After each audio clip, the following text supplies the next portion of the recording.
Selamat Hari Natal, Merry Christmas buat semua saudara. Dan saya bersyukur sekali karena di hari Natal ini saya dengan keluarga, ada istri saya dengan ketiga anak. Saya nggak tahu duduk di mana di belakang saudaraku, di tengah-tengah lautan manusia ini. Kami bisa ada di kota Surabaya dan merayakan Natal bersama-sama dengan saudara semua. Terima kasih Tuhan dan terima kasih banyak kepada Bapak Gembala dan Ibu Gembala, Pak Aswin dengan Ibu Monika Tanusaputra yang mempercayakan pelayanan firman Tuhan ini kepada saya untuk menguatkan saudara pada malam hari ini. Puji Tuhan. Setiap kali kita mengingat Natal, mengingat Christmas saudara-saudaraku, kita harus tahu bahwa Natal itu adalah kisah cinta yang terbesar daripada Tuhan. Tuhan mencintai saudara dan saya. Oh haleluya. Setiap kali kita mengingat Natal, kita harus sadar bahwa itu adalah konklusi daripada Alkitab. Betapa dia mengasihi saudara dan saya. Dia datang ke muka bumi ini. Haleluya. Sayangnya Bapak Ibu dan saudara sekalian, sekalipun kita berkata Natal adalah the greatest event in the human history, banyak manusia tidak setuju dengan hal itu. Ya, contohnya saudaraku, banyak orang di dunia ini berkata bahwa sejarah kejadian yang paling hebat sepanjang sejarah itu terjadi 20 Juli 1969. Menurut mereka itu adalah global sensation daripada media. Itu adalah big blockbuster motion picture. Karena apa? Karena ada 600 juta orang pada saat itu menonton secara langsung. Bahkan Presiden United States of America, Presiden Nixon berkata, inilah peristiwa yang terbesar. Karena pada saat itu manusia untuk pertama kalinya menjejakkan kakinya di atas permukaan bulan. Dan NASA berkata, one small step for man, a giant leap for mankind. Dan mereka menunjuk bahwa itu adalah peristiwa yang terbesar di dalam sepanjang sejarah. Tetapi sayangnya dengan penuh hormat saya mau berkata, saya tidak setuju sama sekali. Bukan kaki manusia yang menjejakkan kakinya di permukaan bulan, tetapi peristiwa yang terbesar adalah ketika Tuhan segala Tuhan, Raja segala Raja, pencipta langit dan bumi, pencipta seluruh alam semesta ini, Alfa dan Omega, Tuhan yang berkuasa menjejakkan kakinya pertama kali di permukaan bumi ini 2000 tahun yang lalu di Bethlehem, di Palungan yang kita sebut Natal. Itu adalah peristiwa yang terhebat sepanjang sejarah. Yang setuju katakan amin. Yang setuju tepuk tangan untuk Natal. Oh haleluya. Oh haleluya. Saya berharap kalau kita memuji dan bertepuk tangan bagi Tuhan, saudaraku, kita akan lakukan dengan baik, saudaraku. Ya, hari ini kita full house, ya, lantai 1 penuh, lantai 2, lantai 3, macetnya sampai panjang.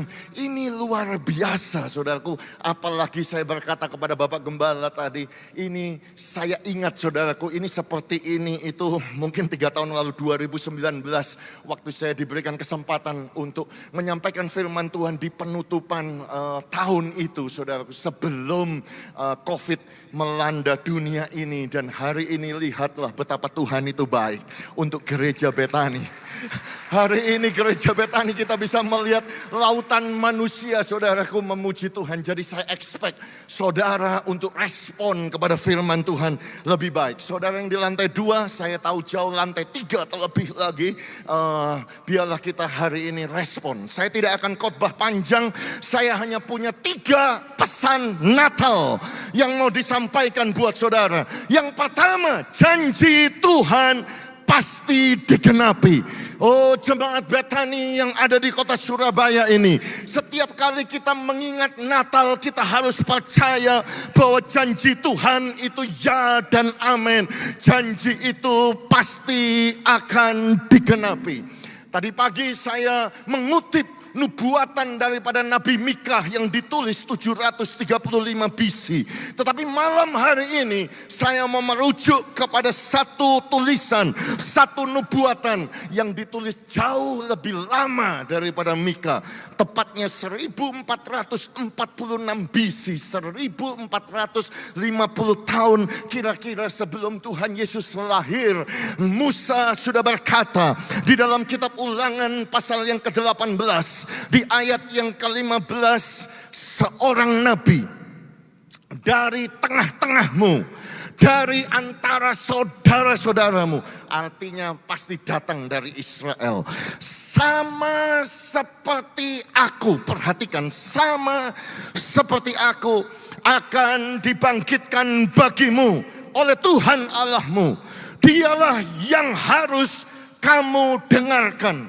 Ayat yang ke-17, lalu berkatalah Tuhan kepadaku, apa yang dikatakan mereka itu baik. Seorang nabi akan kubangkitkan bagi mereka dari antara saudara mereka, sama seperti engkau ini. Aku akan menaruh firmanku dalam mulutnya, dan ia akan mengatakan kepada mereka segala yang kuperintahkan kepadanya. Oh haleluya. Jadi ternyata saudaraku, Alkitab Perjanjian Lama sudah menuliskan, saudara-saudaraku, 1446 BC sebelumnya, bahwa engkau harus mendengarkan ada seseorang yang Tuhan akan bangkitkan dari bangsa Israel yang sama seperti Musa, saudara-saudara. Dan yang luar biasa ketika Petrus, saudaraku, masuk ke dalam bait Allah. Kalau saudara ingat dalam Kisah Rasul pasal yang ketiga, menyembuhkan orang yang lumpuh di pintu gerbang indah dalam nama Yesus dari Nazaret. Bangkitlah, terjadi mujizat, semuanya kaget dan heran. Mereka datang di bait Allah, kumpul di Serambi Salomo, dan kemudian Petrus berkhotbah di Serambi Salomo. Dan ternyata Petrus pada 30 AD, 30 tahun saudara-saudaraku setelah Yesus lahir, kira-kira saudaraku, dia berkata di ayat yang ke-22, bukankah telah dikatakan Musa, Tuhan Allah akan membangkitkan bagimu seorang nabi dari antara saudara-saudaramu. Perhatikan, sama seperti aku. Dengarkanlah dia dalam segala sesuatu yang akan dikatakannya kepadamu. Ini luar biasa, karena tiba-tiba Petrus bisa mengutip sesuatu yang terjadi 1446 kira-kira sebelum Petrus mau mengingatkan kepada bangsa Israel. Kalau saya jadi Petrus, saudaraku, mungkin saya akan berkhotbah seperti ini, saudara. Dengarkan teman-temanku, orang Israel dan bangsa Yahudi. Bukankah sudah dinubuatkan akan datang, akan lahir seorang nabi, seorang Mesias, dan engkau harus mendengarkannya. Oh, bukankah engkau mendengar bahwa leluhur kita selama 400 tahun mereka menderita sebagai budak di tanah Mesir. Oh, mereka menangis, mereka berseru, mereka berdoa. 400 tahun lamanya mereka menderita, kerja rodi, bikin batu, bikin piramida di Mesir. Oh, mereka berseru minta juru selamat, dan 400 tahun kemudian Tuhan mengirimkan juru selamat kepada mereka yang namanya Musa. Bukankah sama seperti kita saat ini? Kita baru saja melewati 400 tahun kegelapan sejak zaman Nabi kita yang terakhir yang namanya Melaki, ya, penutupan Perjanjian Lama, sampai kepada malaikat Gabriel berbicara kepada Maria, berkata, Maria jangan takut, engkau akan mengandung dan melahirkan seorang anak laki-laki. 400 tahun sudah kita ada dalam zaman kegelapan. Orang-orang tidak lagi percaya kepada Tuhan. Orang-orang mulai bertanya-tanya, Tuhan di manakah engkau? Dan Tuhan jawab, Tuhan melawat umatnya dan mengirimkan kita juru selamat namanya Yesus. Bukankah terjadi satu paralel? Bukankah terjadi satu kesamaan? Bukankah terjadi satu penggenapan apa yang Tuhan katakan di dalam Perjanjian Lama, di dalam kitab Keluaran? kegemaran. Ingat pada saat itu Raja Mesir namanya Firaun. Oh, dia marah. Dan kemudian dia menyuruh Sifra dan Puah. Apabila engkau menolong perempuan Ibrani pada waktu bersalin, engkau harus memperhatikan jika yang lahir itu anak laki-laki, kamu harus membunuhnya. Ingat cerita itu. Raja itu membunuh semua anak laki-laki. Dan setelah Sifra dan Puah menolaknya, kemudian diberikanlah perintah kepada seluruh rakyat, lemparkanlah segala anak laki-laki yang lahir bagi orang Ibrani di dalam sungai Nil, tetapi segala anak perempuan biarkanlah hidup. Saudara-saudaraku, ingat gak cerita itu tertulis di dalam kitab kita? Mungkin engkau tidak membacanya atau engkau tidak merenungkannya, tetapi renungkanlah. Bukankah Raja Firaun pada saat itu membunuh anak laki-laki itu bukan karena population control, bukan. Jadi kalau saudara bertanya kepada saya, Pak, kenapa kok Raja Firaun itu kok jahat sekali sampai membunuh semua anak laki-laki, dilemparkan ke sungai Nil, kasih makan buaya. Kenapa dia sejahat itu? Apakah dia takut bangsa Israel itu bertumbuh dengan besar dan kemudian laki-lakinya memberontak dan dia membunuh anak laki-laki supaya populasi kontrol? Bukan, saudara-saudara. Saudara-saudaraku, itu sebabnya saudaraku kita tahu kenapa bukan, karena Josephus, ya, nama lengkapnya Titus Flavius Josephus. Dia adalah yang pertama Romano-Jewish historian. Dia adalah pemimpin militer yang sangat terkenal dengan The Jewish War, saudaraku. Dia adalah keturunan dari imam besar. Dia adalah anak daripada imam. Dia keturunan daripada order imam, saudaraku. 24 order imam di dalam tempel Jerusalem. Dia menuliskan di dalam Rabbinik Midrash, saudaraku. Dia berkata, kenapa Firaun itu takut? Karena ada satu nubuatan. Karena semua ahli sihir. Kalau di dalam bahasa Alkitab bahasa Indonesia, saudara yang ketemu Firaun memanggil ahli sihir, mereka sebetulnya di dalam Rabbinik Midrash dikatakan astrologi, begitu ya. Ahli magic. Mereka berkata mereka melihat bintang. Dan kemudian dikatakan beware of this boy. Hati-hati dengan laki-laki. Karena akan lahir bayi laki-laki yang mengambil alih mahkotamu dalam kerajaan Mesir. Makanya Firaun membunuh anak laki-laki pada zaman itu. Bukan perempuan. Kalau population control, engkau membunuh bayi perempuan atau ibu-ibu, selesai. Gak akan berkembang, saudaraku. Gak perlu bunuh anak laki-laki, engkau perlu membangun. Karena kerja roh diangkat batu, engkau perlu laki-laki. Tetapi kenapa Firaun membunuh bayi laki-laki zaman itu? Karena ahli sihir Mesir melihat ada bintang, akan lahir seorang anak. Itu sebabnya Petrus, saudara-saudaraku, dia berkhotbah di Serambi Salomo pada 30 AD itu, tahun 30 itu. Dia berkhotbah, dia mengingatkan bahwa akan datang, akan lahir yang sama seperti Musa. Lahirnya mirip seperti Musa. Itu sebabnya datang orang Majus. Bukankah orang Majus juga melihat bintangnya di timur? Kemudian mereka berbondong-bondong datang.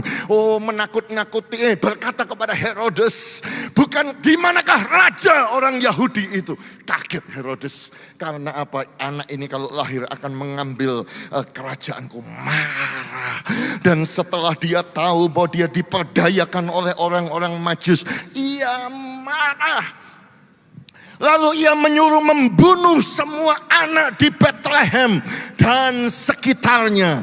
Yaitu, perhatikan saudara, bahasa Indonesia hanya berkata anak-anak yang berumur 2 tahun ke bawah. Sesuai dengan waktu yang dapat diketahuinya dari orang-orang Majus itu. Saudaraku, anak-anak itu jelas sekali ditulis all the male children. Jadi anak laki-laki yang dibunuh. Jadi Petrus mau ngomong kepada bangsa Israel, lihat tuh, ada persamaannya.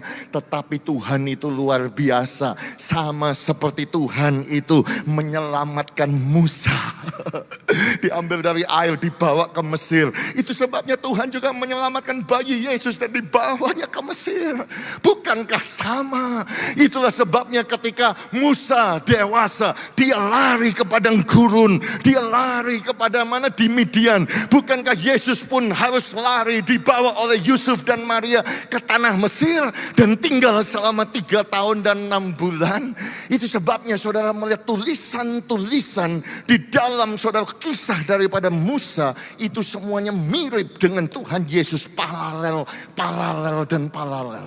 Saya nggak sempat ngajar semuanya saudaraku, karena kalau saya bicara tentang end times, the parallel of Moses dengan Jesus, saya butuh minimum 1 jam untuk mengajarkannya karena begitu banyak. Ini cuma satu, kelahirannya mirip saudara. Dan saya bisa membuktikan kepada saudara, ketika Musa ada di Midian saudara, dan raja itu mati, Tuhan berkata saudaraku kepada Musa, kembalilah ke Mesir, sebab semua orang yang ingin mencabut nyawamu telah mati.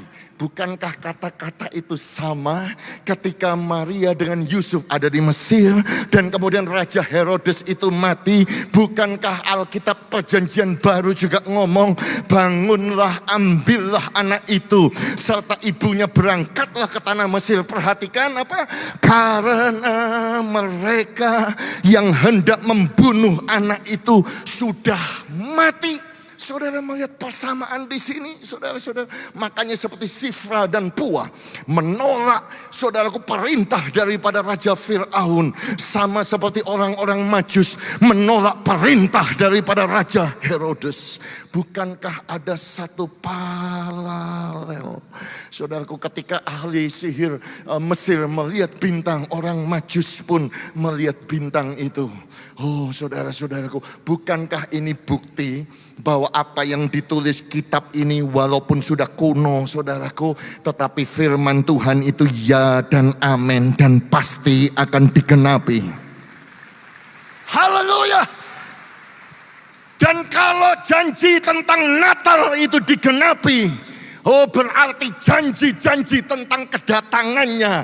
Musa berkata sama seperti aku, dengarkanlah dia.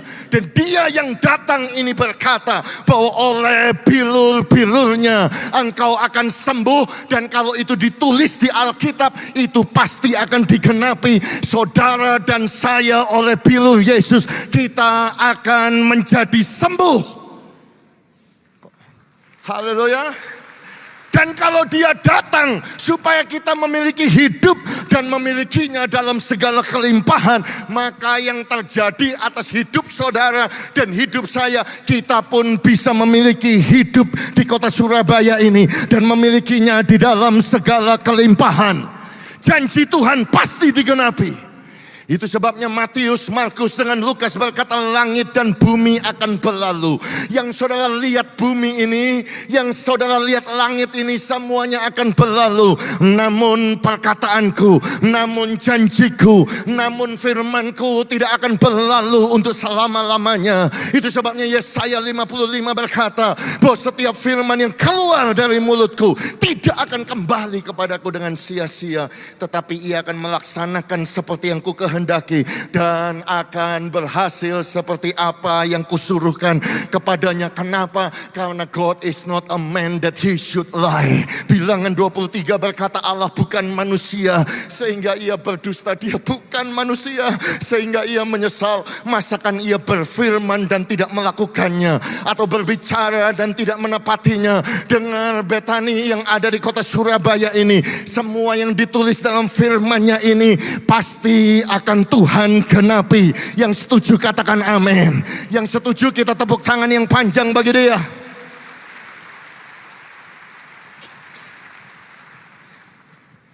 Haleluya. Pesan Natal yang kedua yang saya mau sampaikan adalah jangan takut. Immanuel, Tuhan menyertai. Sekarang karena jumlah kita begitu banyak sampai overcrowded, saya mau yang lantai bawah terlebih dahulu. Saudara, lantai 1. Taruh tangan saudara di dada sambil berkata jangan takut.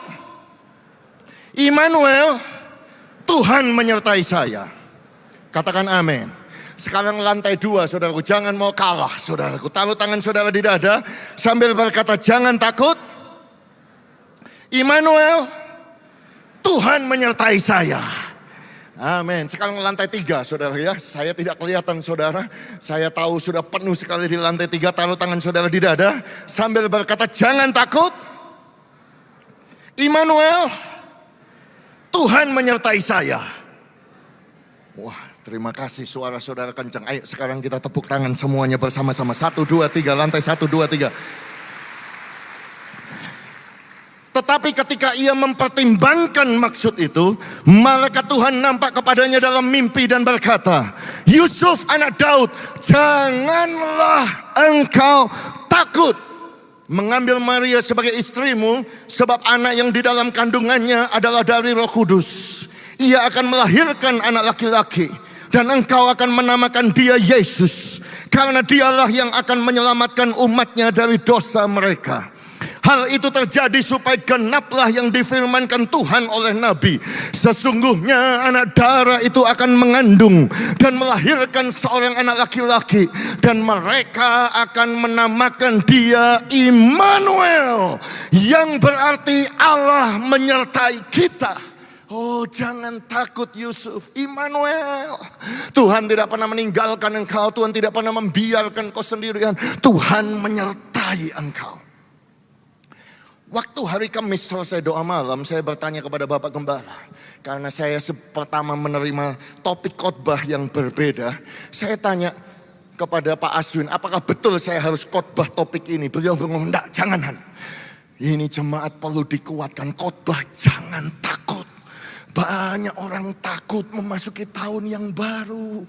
Banyak krisis dan lain sebagainya. Kuatkan jemaat bahwa Tuhan menyertai. Saya pikir, wah itu betul. Bukankah itu yang ditulis di dalam Alkitab? Bukankah ini pesan Natal?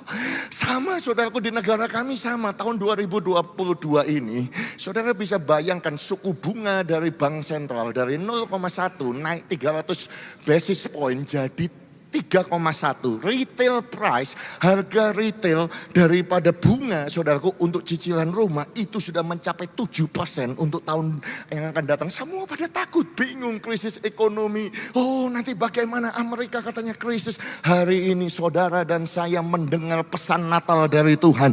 Jangan takut, Immanuel, Tuhan beserta dengan engkau. Oh, haleluya.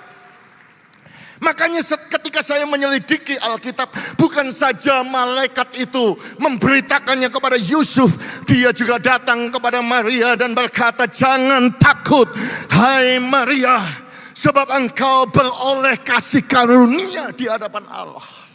Ternyata pesan Natal, saudaraku, malaikat itu tidak hanya ngomong kepada Yusuf, tidak hanya ngomong kepada Maria, dia juga ngomong kepada Zakaria dan Elisabeth yang mandul itu. Pesannya juga sama, jangan takut hai Zakaria, sebab doamu telah dikabulkan. Elisabeth istrimu itu akan melahirkan seorang anak laki-laki bagimu, dan haruslah engkau menamai dia Yohanes. Ternyata bukan saja kepada Yusuf, bukan saja kepada Maria, bukan saja kepada Zakaria dan Elisabeth, tetapi dia juga datang kepada gembala-gembala di malam Natal, saudaraku. Ternyata sama. Lalu kata malaikat itu kepada mereka, jangan takut, sebab sesungguhnya aku memberitakan kepadamu kesukaan besar untuk seluruh bangsa. Hari ini telah lahir bagimu juru selamat, yaitu Kristus Tuhan di kota Daud. Jadi jangan takut. Saya mengerti, saudaraku, banyak jemaat tanya, Pak, takut boleh enggak? Nah ini saya bingung, saudara. Kalau saya ngomong boleh, Alkitab ngomong jangan. Kalau saya ngomong jangan, nanti mereka bilang, loh Pak, bukannya takut itu normal. Duh, betul saudaraku, takut itu adalah respon yang normal untuk manusia. Ketika tiba-tiba mengalami krisis ekonomi, ketika tiba-tiba divonis dokter, kamu sakit ini, ketika keluargamu pecah, ketika anak-anakmu mengalami persoalan ini, mengalami persoalan itu, kita menjadi takut. Tetapi hari ini saya mau katakan kepada saudara, tidak ada alasan untuk saudara dan saya memelihara yang namanya ketakutan. Karena apa saudaraku? Karena ketakutan ketakutan ini adalah satu penyakit yang tidak pandang bulu. Kenapa saudara-saudaraku? Karena kalau saudara tua maupun saudara muda, saudara kaya, saudara miskin, saudara gemuk, saudara kurus, saudara pintar atau saudara tidak pintar, saudara punya resume atau tidak punya resume, punya jabatan tinggi atau saudara tidak punya jabatan tinggi, penyakit tidak pandang bulu, saudara orang Kristen, saudara orang Australia, orang Indonesia, itu pun bisa diserang dengan penyakit yang namanya ketakutan. Dan ketika engkau mengalami ketakutan, engkau pelihara, saudara-saudaraku, itu bisa pengaruh kepada istri saudara. Ya Pak ya, pengaruh kepada anak saudara. Oh, suasana rumah, atmosfer rumah jadi kacau balau. Kemudian atmosfer daripada sekolah, daripada pekerjaan, semuanya kacau balau. Saudara-saudaraku yang kekasih, saudara bisa bayangkan. Oh, hari ini saya mau katakan kepada saudara bahwa Allah memberikan kepada kita bukan roh ketakutan, melainkan roh yang membangkitkan kekuatan, kasih dan ketertiban. Kalau dikatakan bukan dari Allah, berarti datang dari siapa? Datang dari setan, saudara. Datang dari iblis, saudara. Makanya banyak jemaat datang, Pak, saya kadang-kadang kena panic attack. Tiba-tiba bangun jam 2 pagi, aduh bingung. Nanti pekerjaan bagaimana? Nanti istri bagaimana? Bagaimana dengan anak saya? Dan lain sebagainya, dan lain sebagainya. Saya berkata langsung, itu serangan dari kuasa kegelapan. Engkau harus tangking, engkau harus usir, engkau harus buang, engkau harus tendang dalam nama Yesus. Karena Tuhan cuma mau memberikan kepada saudara kekuatan. Tuhan memberikan kepada saudara kasih. Tuhan memberikan kepada saudara ketertiban. Yang percaya katakan amin. Yang percaya kita tepuk tangan yang panjang bagi dia. Oh haleluya. Dan itulah yang dialami oleh Yusuf dengan Maria. Tidak bisa dibayangkan saudaraku kalau saya jadi Yusuf dan Maria. Karena tiba-tiba saat itu mereka tidak akan pernah menyangka bahwa yang menjadi kaisar Romawi namanya adalah Kaisar Agustus. Dan dia mengeluarkan suatu perintah, menyuruh mendaftarkan semua orang di seluruh dunia. Itu bukan saya ngomong, saudara, Alkitab yang ngomong, sejarah ngomong, dia menjadi pemimpin dunia. Banyak orang Indonesia saya ngobrol, mereka cuma tahu Julius Caesar. Julius Caesar itu adalah grand uncle, jadi kakek paman daripada Kaisar Agustus. Tetapi saudaraku, Julius Caesar dibandingkan Kaisar Agustus jauh. Yang paling dahsyat itu Kaisar Agustus. Namanya saja Exalted One, begitu saudara, Agustus. Wah, saya ikut tertarik jadi ikut bangga karena nama saya Agustus. Iya Pak Agus, saudara-saudara. Ya, dari situ saudara. Jadi saudaraku, Kaisar Agustus ini, saudaraku, kenapa dia paling hebat? Karena ketika dia menjadi kaisar di Roma, usianya 58 tahun, dia adalah the greatest Caesar. Karena ketika dia masuk Romawi, Roma itu cuma city of brick, kota dari batu bata. Tapi ketika dia membangun dan dia tinggalkan kota itu, Roma menjadi city of marble, kota marmer, saudara, kaya, hebat. Dan karena kaya itu, hebat itu, dia perlu pajak, saudara-saudaraku. Sehingga dia menyuruh semua orang mendaftarkan diri, termasuk Yusuf dan Maria. Saudara bisa bayangkan kalau jadi Yusuf dan Maria, saudara. Aduh, oh hamil besar, harus travel dari Nazaret ke Bethlehem. Itu 100 mile, 160 kilo. Zaman itu saudaraku jalan minimum 5 hari, saudara. Itu jalan yang berbahaya, jalan yang rawan, tidak ada kehidupan. Padang gurun itu teritorinya bandit, saudara-saudaraku. Berbahaya, makanya diperkirakan dia itu turun dari Nazaret, dia harus ke timur dulu lewat sungai Jordan, kemudian turun ke selatan karena ada daerah Samaria berbahaya. Saudara ingat ada perumpamaan orang Samaria yang baik hati, karena ada orang yang dirampok habis-habisan sampai mati. Jalan itu berbahaya. Jadi Yusuf dan Maria harus menggok, saudaraku, balik lagi di utara Yerusalem, kemudian turun, saudaraku, sampai Bethlehem. Saudaraku, susah. Saudaraku, melewati persoalan, melewati padang gurun, setelah itu harus melahirkan di kandang, setelah itu harus dikejar-kejar sama Raja Herodes, membunuh semua bayi. Mereka harus lari ke Mesir, saudaraku. Tetapi yang luar biasa, Yusuf dan Maria sudah mendapatkan pesan Natal. Jangan takut, Immanuel, Tuhan menyertai engkau. Engkau pasti selamat. Saya mau ngomong yang sama buat jemaat yang ada di Surabaya. Saya nggak tahu apa yang terjadi di 2023, nggak tahu, saudara. Pak, bisa nubuat, Pak, 2023 apa yang terjadi? Saya nggak tahu apa yang terjadi, saudaraku. Mungkin saudara-saudaraku ada bahaya, saya juga tidak tahu. Tetapi yang saya tahu, saudara-saudaraku, memang Tuhan nggak pernah janji bahwa hari itu akan terang terus, akan ada musim panen terus. Mungkin, saudaraku, di 2023 akan ada krisis ekonomi. Saudara dan saya harus lewat badai, harus naik gunung, harus turun lembah, harus belok kanan, belok kiri, saudaraku. Tetapi yang saya mau sampaikan kepada saudara, sekalipun kita harus lewat semua jalan yang berbahaya, percayalah, jangan takut. Immanuel, Tuhan menyertai engkau. Engkau pasti akan selamat. Haleluya. Selamat dari krisis ekonomi, selamat dari sakit penyakit, selamat dari wabah COVID, selamat dari semua pencobaan, selamat dari semua mara bahaya dalam nama Yesus. Ada orang bertanya, Pak, gereja yang paling tua di muka bumi ini gereja apa? Saya berkata, gereja yang paling tua adalah gereja Nativity yang ada di Bethlehem, Israel. Gereja kelahiran. Saudara-saudaraku, kalau saudara pergi ke gereja ini gereja yang paling tua. Kenapa paling tua? Karena didirikan 327, tahun 327 oleh Konstantin the Great. Ya, Konstantin Agung dan ibunya Helena. Kita semua tahu daripada sejarah, saudaraku, mereka diselamatkan ya. Dan kemudian mereka jadi orang Kristen, mereka membangun Konstantinopel menjadi ibu kota. Mereka pergi ke tanah perjanjian, ya, mereka membangun banyak-banyak gereja. Menurut tulisan daripada Josephus Flavius, ahli yang tadi saya tunjukkan itu, mereka pergi ke mana tempat Yesus mati. Oh, ini tempat Yesus mati, Golgota. Mereka bangun gereja. Oh, ini tempat di mana Tuhan Yesus melipat gandakan 5 roti dan 2 ekor ikan. Dibangunlah gereja Takbah. Mereka lihat, oh, ini ada gereja kenaikan Tuhan Yesus naik. Mereka membangun gereja.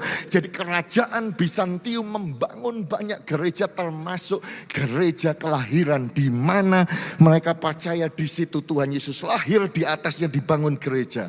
Dan gereja ini luar biasa, saudara. Walaupun besar, 12.000 square meter. Tadi saya tanya sama gembala, gedung ini berapa besar? Ternyata saya juga baru tahu, gedung ini, saudaraku, lebih dari 15.000 square meter auditoriumnya. Lebih dari 1,5 hektar. Waktu saya dengar itu, oh wow, Tuhan Yesus itu luar biasa. Saya bangga jadi orang Betani. Amin, saudara-saudara. Luar biasa sekali, saudara-saudaraku. Nah, gedung yang besar ini di Israel, pintunya kecil, saudaraku. Pendek sekali, namanya Humility Door.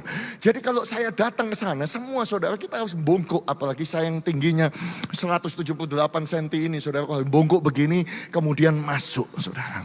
Kenapa, saudaraku, gedung itu dibangun besar tapi pintunya kecil? Itu untuk menunjukkan, melambangkan orang-orang Majus datang menyembah bayi Yesus. Itu tidak boleh jalan tegak begini, tetapi jalan merunduk, mempersembahkan emas, kemenyan dan mur. Hati mereka sujud. Kita ini bersyukur, saudaraku, pintu gereja Nginden ini semuanya tinggi-tinggi. Jadi kita bisa masuk tegap. Sekalipun kita masuk tegap, hati kita semua hari ini pun sujud, menyembah dan memberikan segala pujian bagi Yesus Kristus Tuhan. Haleluya. Dan ini mujizatnya Bapak Ibu dan Saudara sekalian. Kenapa ini gedung paling tua? Bagaimana dengan gedung-gedung yang lain yang dibangun oleh Konstantin the Great dengan ibunya Helena, Ratu Helena? Karena kita semua tahu saudaraku, pada tahun 614 tepatnya, 614 saya ulangi. Saudaraku, muncullah kerajaan Persia di bawah Raja Khosroes yang kedua dan jenderalnya namanya Shalbaraj. Mereka menginvasi tanah perjanjian, the Canaan land, tanah Kanaan, dan mereka membakar habis semua gereja dari kerajaan Bizantin. Habis saudara-saudaraku. Tinggal puing-puing, tinggal kalau saudara pergi ke sana dibangun cuma keramik-keramiknya aja saudaraku. Tetapi kenapa gedung ini saudara-saudaraku, gereja kelahiran, gereja Natal daripada Yesus Kristus kok masih bisa utuh? Karena ketika Jenderal Shalbaraj itu datang, mereka menyerbu, mereka sudah bawa api siap membakar, mereka sudah masuk saudaraku dalam pintu itu. Dan kemudian jenderal itu melihat, kaget.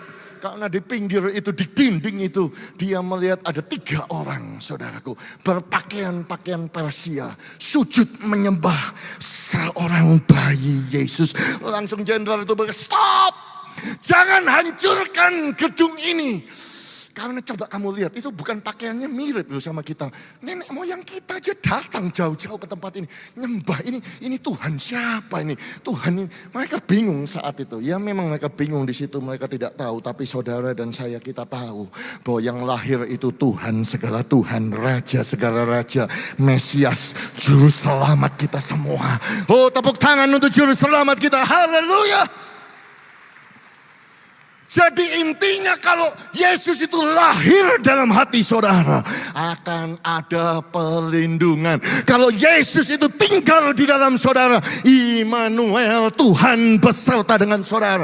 Jika Immanuel itu ada di dalam saudara, saudara lewat mara bahaya apa, ketemu dengan persoalan, ketemu dengan bahaya, pasti akan selamat.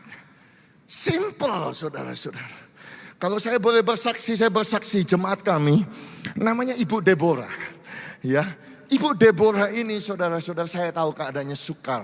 Salah satu perantau. Dan kerjaan daripada Ibu Deborah ini adalah cleaning service. Bagian bersih-bersih. Tapi saya mau katakan kepada saudara, sekalipun beliau mengalami banyak kesusahan, tapi cinta Tuhannya itu luar biasa. Paling banyak memenangkan jiwa di Bethany, Sydney, Australia, ya dia ini. Berapa minggu yang lalu nunjukkan kepada saya, Pak ada 4 wanita Pak baru datang. Mereka ditipu Pak agent, mereka kerja di perkebunan, kami bawa ke, wah pokoknya menangkan jiwa lah. Makanya Tuhan memberkati, keadaannya menjadi baik dan lain sebagainya. Tetapi kesaksian yang saya mau sampaikan tentang Ibu Deborah terjadi hari Senin tanggal 14 November 2002 kemarin. Jadi 1 bulan yang kemarin. Bu Deborah cerita kepada saya, Pak, waktu itu saya kerja cleaning service Pak. Saya kalau kerja itu selesainya jam 1 pagi saudara. Jam 1 pagi, dengar kerjanya jam 1. Saudara, setelah kerja saya makan. Setelah makan saya ke ATM. Setelah ke ATM di tengah-tengah saudaraku perbatasan lampu merah ini yang terjadi. Saya mau menunjukkan kepada saudara satu video yang sangat singkat sekali saudara-saudaraku video ini. Nah dan kemudian dia jalan. Nah itu Ibu Deborah menanti saudaraku untuk menyeberang.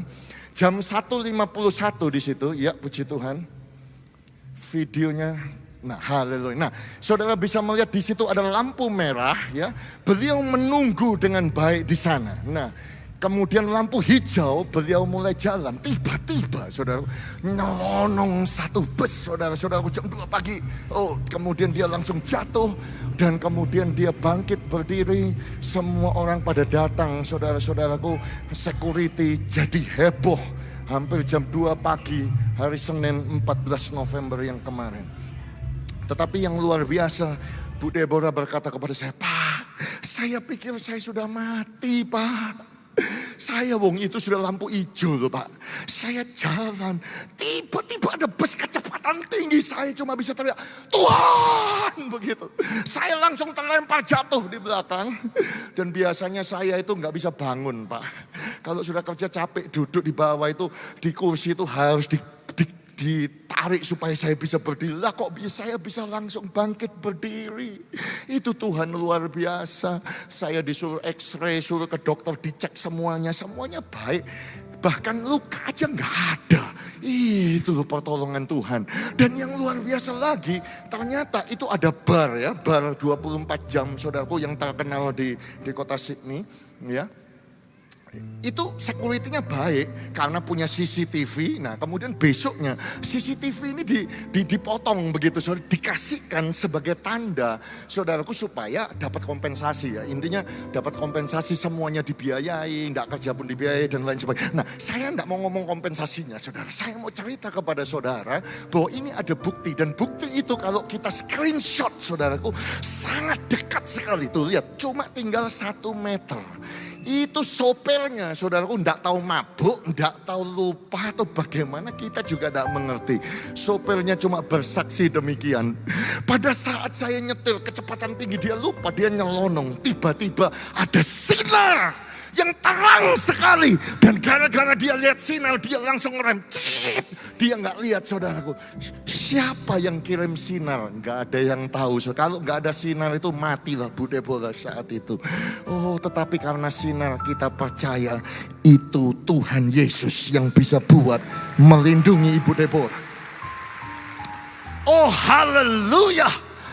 Kenapa saya cerita ini kepada saudara? Kadang-kadang saudara dan saya, kita nggak ada yang tahu. Tahun depan kita sudah ikut peraturan, kita jalan, kita lurus.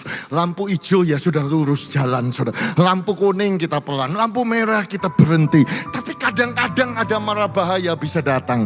Kadang-kadang ada persoalan bisa datang. Tetapi hari ini saya mau katakan jangan takut.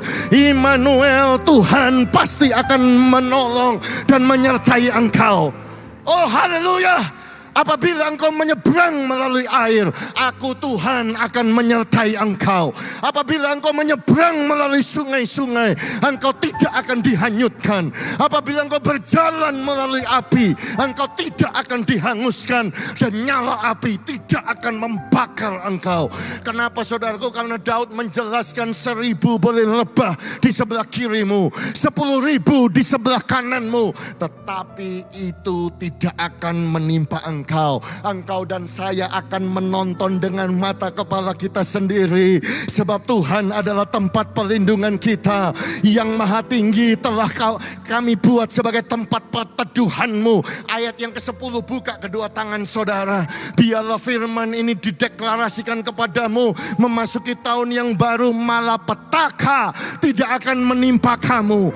Dan tulah tidak akan mendekat kepada kemahmu. Di dalam nama Yesus yang percaya sama-sama katakan amin. Sekarang sorak-sorai sekali lagi bagi Tuhan kita. Oh haleluya. Pesan Natal, janji Tuhan pasti digenapi. Pesan Natal, jangan takut. Immanuel, Tuhan menyertai engkau kemanapun kau pergi. Dan yang ketiga, pesan Natal, Tuhan pasti memberkati engkau di tengah kesukaran. Saya mau sekarang yang lantai 1, lantai 2, lantai 3 semuanya taruh tangan di dada. Ucapkan deklarasi iman ini. 1, 2, 3. Tuhan pasti memberkati aku di tengah kesukaran. Sekali lagi, Tuhan pasti memberkati aku di tengah kesukaran. Katakan amin.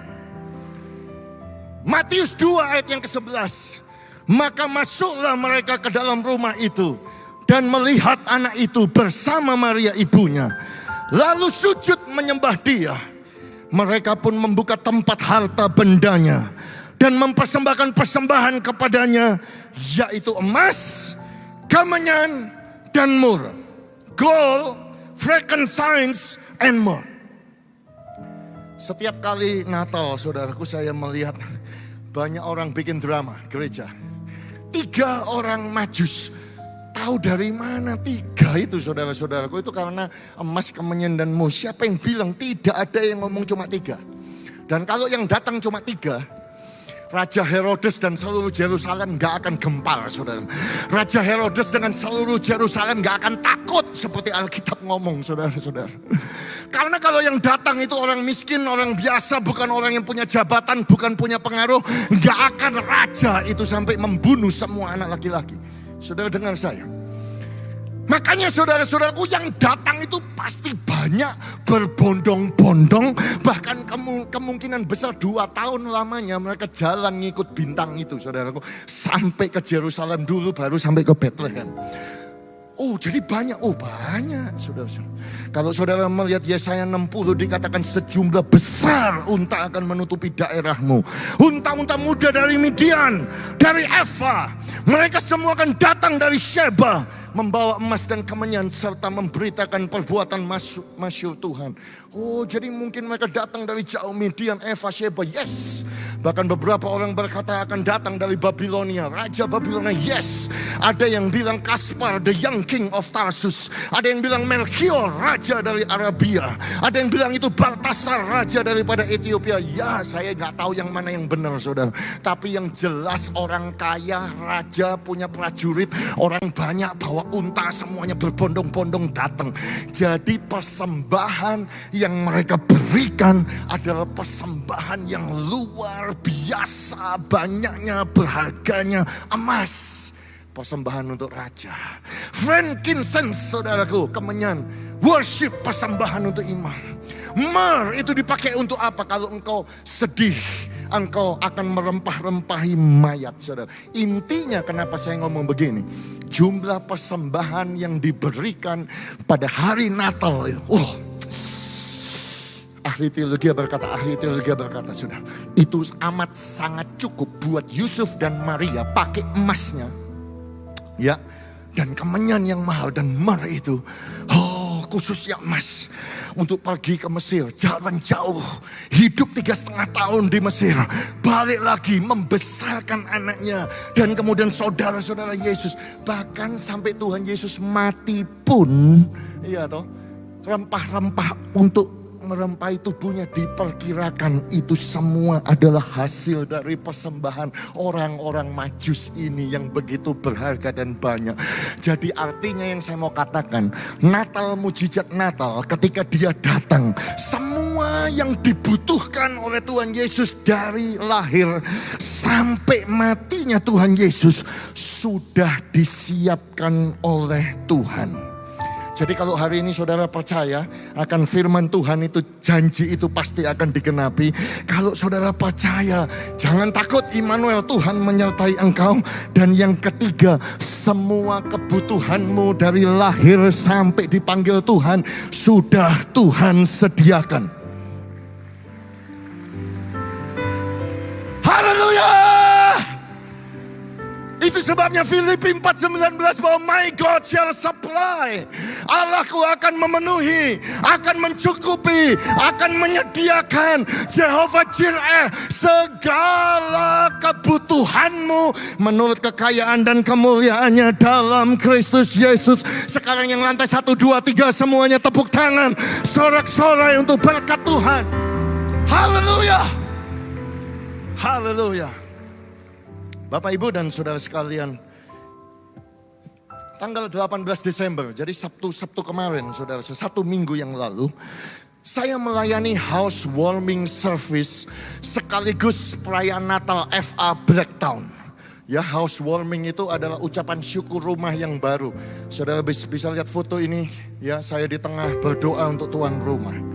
Saudaraku, saya mendengar sekarang secara detail, walaupun saya sudah tahu, tetapi saudaraku, saya dengar detail pada waktu FA ini. Jadi intinya adalah, ada Anastasia Yunita Cecilia menikah dengan Kennedy Sonjoy Gomez pada 10 Desember 2016. Saudara juga bisa lihat fotonya, itu juga ada saya, saudaraku, yang waktu itu jadi diberikan kehormatan untuk mengofisiat wedding. Karena saya di Australia, saya adalah registered authorized marriage celebrant, begitu, bisa menikahkan catatan sipil. Dan Bapak, Ibu, dan saudara sekalian, sebagai anak muda, engkau menikah, engkau kepingin beli rumah sendiri. Ya apa ya, saudara-saudara. Saya tahu latar belakang kedua-duanya. Saya tahu kedua orang tua mereka semuanya bukan dari orang, intinya mereka berdua kerja membantu secara ekonomi kedua orang tua mereka. kepengen punya rumah sendiri. Dan dua-duanya melayani Tuhan, cinta Tuhan, saudara-saudara. Ya, kedua-duanya adalah pemimpin dari Awaken Service, kebaktian bahasa Inggris anak remaja di gereja kami, saudara-saudara. Ya, dan waktu itu saya mendengar cerita bahwa mereka itu berdoa. Tuhan, kami kepingin punya rumah sendiri. Tuhan, kami kepingin punya rumah sendiri. Tapi kami kerja. Tapi kebutuhan banyak sekali.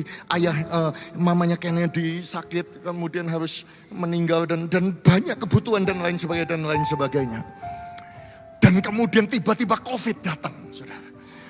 Tahun 2020 saya ingat, saudaraku, kalau nggak salah di minggu keempat kami harus tutup gereja. Lockdown terjadi. Oh, orang-orang tidak bisa lagi kerja, mereka work from home, saudara-saudara. Oh, terjadi chaos, tambah takut, ini pekerjaanku nanti bagaimana. Kedua-duanya berkata, ini bagaimana jam kami dikurangi, ini bagaimana kami kepengen punya rumah sendiri. Ternyata tidak ada satupun yang menyangka. Karena pemerintah Australia juga tahun 2020 itu juga bingung, saudara. Ini gimana supaya nggak kerusuhan. Jadi mereka bikin subsidi, saudaraku, yang cuma ada pada saat itu. Yang pertama, saudaraku, mereka mengumumkan bahwa superannuation boleh kamu ambil. Itu dana pensiun ya, itu boleh diambil. Itu harusnya nggak boleh diambil sampai umur 65 atau 67. Mereka ngambil $20,000. Jadi mereka ngambil, oh terima kasih Tuhan. Tiba-tiba dari nggak punya uang, tiba-tiba punya $20,000. Oh Tuhan tolong Tuhan, $20,000 ini mau beli rumah. Mana bisa beli rumah 20,000, saudaraku, di Australia? Gak mungkin, saudara-saudara. Oh, dengar berita, saudara. Pemerintah New South Wales mengumumkan 10,000 aplikasi bahwa dia akan membantu low deposit scheme 5% yang depositnya di bawah 5%, di mana pemerintah New South Wales government akan menggaransi low mortgage insurance. Itu kira-kira kalau di total bisa 30,000 gitu, dijamin sama pemerintah. Mereka bingung, mereka mau apply. Semua orang bilang gak mungkin bisa, gak mungkin dapat. Kamu sudah terlambat. Memang kalau dilihat sudah terlambat karena mereka tanda tangan kontrak itu 3 Oktober 2020, saudara-saudara. Itu sudah lewat. Kamu ketinggalan kereta. Tidak mungkin, tetapi mereka percaya. Dan kemudian Cecil dengan Kennedy berkata demikian. Kami percaya kepada Tuhan. Kami lihat display home dan kami berdoa di display home itu, jadi rumah contoh itu. Di kamar utama mereka berdoa, Tuhan kami kepingin punya rumah. Kami sudah menikah berapa tahun itu ya, hampir 4 tahun. Kami kepingin punya rumah sendiri. Oh, mereka dengan iman percaya taruh deposit. Dan ternyata, singkat cerita, ternyata saudaraku, mereka kok ya bisa dapat aplikasi First Home Low Deposit Scheme itu. Dan kemudian dari pemerintah federal sebagai pembeli rumah pertama dapat lagi $10,000 dikasih. Kemudian dari New South Wales government ada namanya Builder Grant.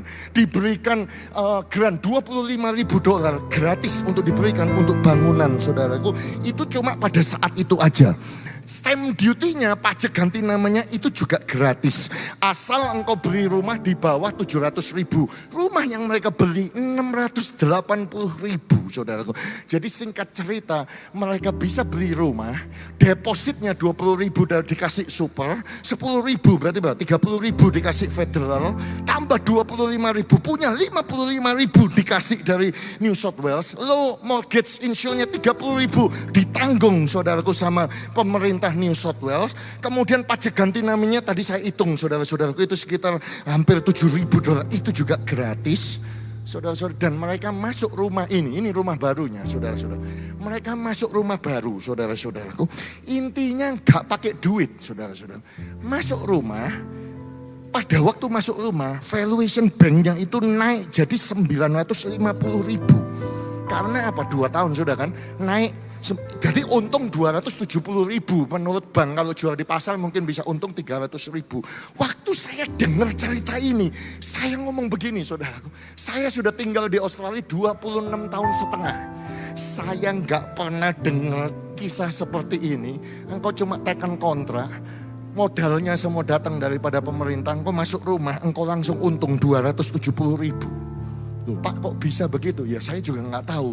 Pasti bukan manusia, pasti Tuhan Yesus Kristus. Itulah yang Tuhan janji, saudara-saudaraku. Kota-kota yang besar dan baik yang tidak kau dirikan. Rumah-rumah yang penuh berisi berbagai-bagai barang baik yang tidak kau isi. Sumur-sumur yang tidak kau gali. Kebun-kebun anggur dan kebun-kebun zaitun yang tidak kau tanami. Dan kau akan makan dan kenyang. Oh, saudara-saudaraku, luar biasa.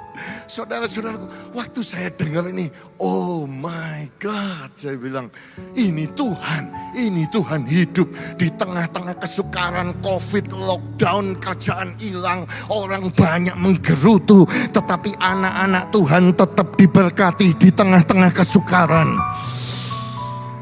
Haleluya! Saya jadi ingat, saudaraku, 35 tahun yang lalu kira-kira, saudaraku, Nginden ini belum ada. Waktu itu di Gedung Manyar, saya masih anak kecil, saudara-saudara. Dan mantan gembala kita, almarhum pendeta Dr. Abraham Alextanus Saputra, Bapak Betani. Itu kalau khotbah, saudara. Saya ingat sebagai seorang anak waktu itu 14 tahun usianya. Dia ngomong begini, siapa di sini yang naik beca? Saya ingat waktu itu, saudara. Angkat tangan, tahun depan naik sepeda motor. Oh, siapa di sini yang naik sepeda motor? Angkat tangan. Tahun depan engkau naik mobil. Siapa di sini yang ngontrak rumah? Angkat tangan. Tahun depan kau punya rumah. Saya dengar khotbah-khotbah seperti itu dulu, saudara-saudara. Oh, loh, tapi Pak, itu kan teologi prosperity, teologi kemakmuran. Terus apa yang salah? Bukankah Yesus datang supaya kita memiliki hidup dan memilikinya dalam kelimpahan? Oh, tapi Pak, menurut orang-orang itu salah. Ya sudahlah, tetapi saya ini loh bukti, saudara-saudara. Ya toh, saya yang datang dari keluarga yang broken home, saudaraku, saya berangkat gak punya uang dan lain sebagainya. Toh buktinya Tuhan bisa memberkati. Ya memang bagi orang yang percaya, saudara-saudara. Yusuf dan Maria mungkin gak nyangka, saudara-saudara. Kalau dia berkata janji Tuhan, ya biar janji itu terjadi. Kelahiran itu terjadi. Kesukaran demi kesukaran, saudaraku, lewat, mau dibunuh, lari. Tetapi Immanuel, Tuhan beserta. Dia tidak akan menyangka bahwa ketika Yesus lahir, ternyata semua yang dia butuhkan untuk membesarkan semua anaknya, dari lahir sampai mati di atas kayu salib, semuanya sudah disiapkan. Itu menunjukkan kepada saudara dan saya seperti apa yang dikatakan Mazmur 34. Oh, takutlah akan Tuhan, hai orang-orangnya yang kudus, hai jemaat Betani yang ada di kota Surabaya. Engkau tidak akan berkekurangan apapun bagi orang yang takut akan Dia. Singa-singa muda kelaparan. Saudara bisa bayangkan, singa itu raja predator, raja hutan. Bisa kekurangan, ya singa bisa kekurangan. Tetapi saudara dan saya yang mencari Tuhan, kita tidak akan kekurangan sesuatu apapun yang baik. Yang percaya Mazmur 34 katakan amin. Oh haleluya. Dan kalau saya tambah Mazmur 37 ayat yang ke-18, Tuhan mengetahui hari-hari orang saleh. Milik pusaka mereka akan tetap untuk selama-lamanya. Mereka tidak akan mendapat malu waktu kecelakaan. Perhatikan saudaraku, mereka akan menjadi kenyang pada hari-hari kelaparan. Ya, mungkin hari kelaparan bisa terjadi. Saya juga gak tahu, saudaraku. Tapi kalau hari kelaparan itu terjadi, Alkitab berkata, you will have plenty and be satisfied. Engkau akan mendapatkan kelimpahan dan dipuaskan. You will have more than enough. Engkau akan memiliki lebih daripada cukup. When the shelf are bare, there be full. Ketika penyediaan itu tipis, engkau tetap akan menjadi penuh. Yang percaya katakan amin.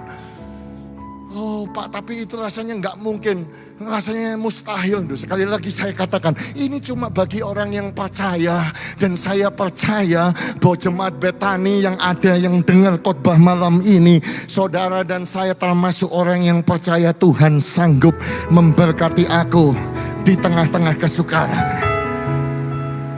Mari kita bangkit berdiri bersama-sama di dalam gereja Betani Sydney, saudara.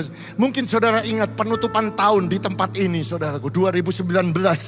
Sebelum kita ada COVID, saya mengajarkan tentang salam 1000 berkat. Saudara-saudaraku, itu diambil dari Ulangan pasal yang pertama ayat yang ke-11. Tuhan Allah nenek moyangmu kiranya menambahi kamu 1000 kali lagi dari jumlahmu yang sekarang, dan memberkati kamu seperti yang dijanjikannya kepadamu, bahwa Tuhan will increase you 1,000 times. Tuhan akan multiply you 1,000 times more and bless you as He promised. Berapa banyak yang percaya? Angkat kedua tangan saudara, haleluya, dan mulai ucapkan Ulangan pasal 1 ayat yang ke-11. Katakan bersama dengan saya, kiranya Tuhan Allah menambahi aku 1000 kali lagi dari jumlahku yang sekarang, dan memberkati aku seperti yang dijanjikannya kepadaku. Ayo lebih kuat lagi. 1, 2, 3. Kiranya Tuhan Allah menambahi aku 1000 kali lagi dari jumlahku yang sekarang, dan memberkati aku seperti yang dijanjikannya kepadaku. Yang percaya katakan dalam nama Yesus. Sama-sama katakan amin, amin, amin, amin, amin. Sorak-sorai bagi Dia, sorak-sorai bagi Yesus. Haleluya.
Salam 1000 berkat.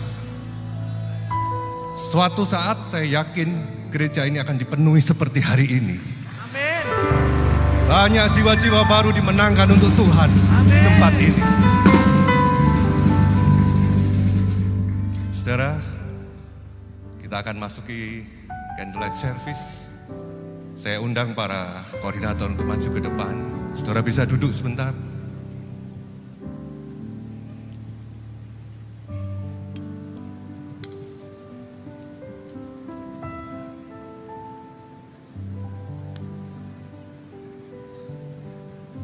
Undang Chris.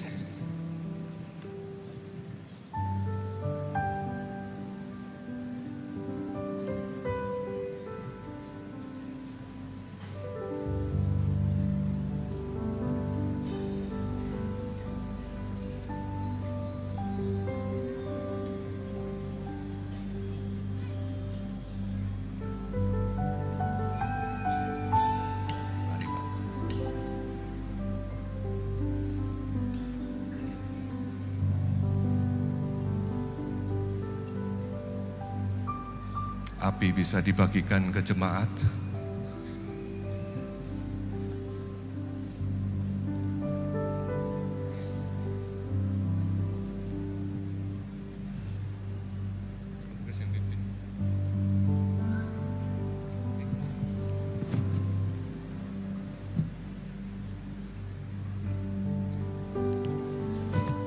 Perlahan-lahan lampu bisa dimatikan.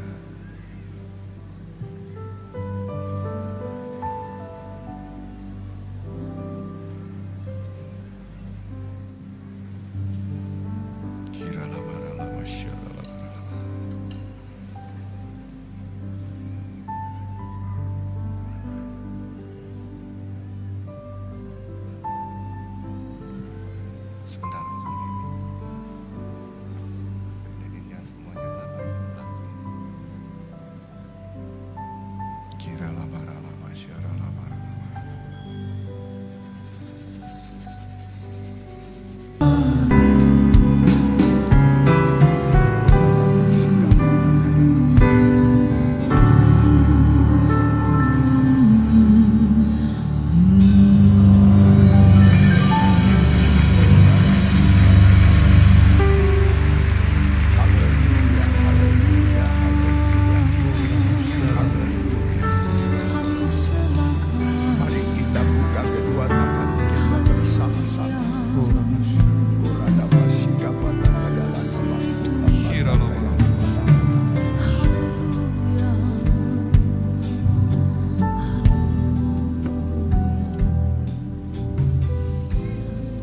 Dalam nama Yesus, jemaat yang dikasihi Tuhan, dengan iman, terimalah rahmat anugerah dari Aba Bapa Allah kita. Kasih-Nya dalam Yesus, kekuatan kuasa-Nya dalam Roh-Nya yang kudus turun melimpah atas kehidupan kita. Untuk menaungi, membimbing, menyertai dan memberkati sepanjang malam ini. Maranatha, Yesus datang, bahkan sampai selama-lamanya.